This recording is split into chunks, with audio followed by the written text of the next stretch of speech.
तो क्या हरक सिंह रावत के ठिकानों तक अब जल्द ही सीबीआई पहुंचने वाली है। हरक सिंह रावत जो कि पाखरो सफारी घोटाले के मामले में उलझे हुए हैं, फंसे हुए हैं, उनके खिलाफ विजिलेंस की जांच पहले चल रही थी, लेकिन नैनीताल हाईकोर्ट के आदेश के बाद में वो केस सीबीआई को ट्रांसफ़र किया गया।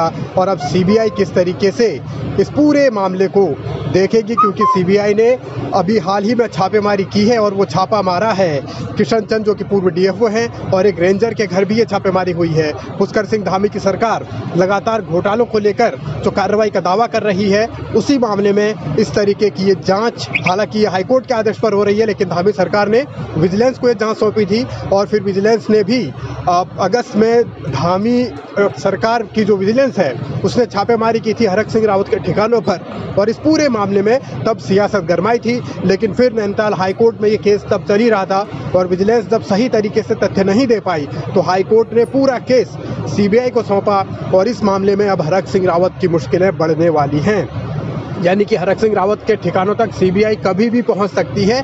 इस तरीके की अब जो सियासी गहमा गहमी है वो तेज हो गई है। सीबीआई जब पहुंचेगी तब हरक सिंह रावत क्या करेंगे, किस तरीके से इस पूरे केस को लेकर हालांकि जब हाईकोर्ट का आदेश आया था तो शुरुआती दौर में उत्तराखंड सरकार के वन मंत्री सुबोध उनियाल ने कहा था कि जरूरी नहीं है कि ये केस सीबीआई को ही जाए, वो इस मामले को देखेंगे और फिर आगे की कार्रवाई करेंगे। लेकिन फिर सरकार ने ये फैसला किया कि अगर हाईकोर्ट ने कहा है तो मामले की सीबीआई जांच ही होनी चाहिए।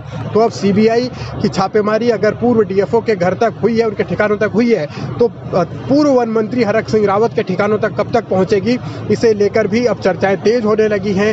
और हलचल इसी बात को लेकर है कि किसी भी दिन हरक सिंह रावत के ठिकानों पर अगर सीबीआई की छापेमारी होती है तो हैरानी नहीं होनी चाहिए। वैसे दिसंबर 2021 की ये तस्वीरें भी आप याद कर लीजिए, जब हरक सिंह रावत मंत्री पद से इस्तीफा देने के बाद कुछ दिन गायब रहे और फिर धामी के डिनर टेबल पर मिले और टेबल पर हंसते मुस्कुराते दोनों नजर आए थे। तब हरक सिंह रावत को शायद ये नहीं मालूम था कि बाद में वो बीजेपी छोड़ देंगे, कांग्रेस में चले जाएंगे। लेकिन जो भी सियासी गहमा गहमी रही हो तब के दौर की और आज के दौर की, ये बताती है कि धामी सरकार लगातार हरक सिंह रावत से अब हिसाब चुकता करने की कोशिश में है। और तब का हरक का बयान भी आपको जरूर सुनना चाहिए। भाई मेरे छोटे भाई हैं और प्रदेश के मुख्यमंत्री के रूप में जिस तरह चाहे युवाओं के लिए हो, महिलाओं के लिए हो, अनुसूचित जाति के लिए हो, पर्वत क्षेत्र के दूर दराज के गांव के लिए हो, जिस तरह वो काम कर रहे हैं, मेरा आशीर्वाद उनके साथ है। और पुष्कर भाई के नेतृत्व में भारतीय जनता पार्टी पूर्ण बहुमत के साथ सरकार बनाए, ये मेरा आशीर्वाद अपने छोटे भाई के साथ है। हमेशा जिस तरह हमेशा उन्होंने मेरे साथ दिया है, चाहे मेरा बुरा वक्त, जब भी मेरा बुरा वक्त रहा है, एक भाई के नाते, चाहे मैं कांग्रेस में था, चाहे मैं भाजपा में था, हमेशा एक छोटे भाई के रूप में हमेशा उन्होंने मेरे साथ दिया है। मैं उस चीज़ को कभी नहीं भूल सकता हूँ, और इसलिए उनका एहसान है मेरे ऊपर।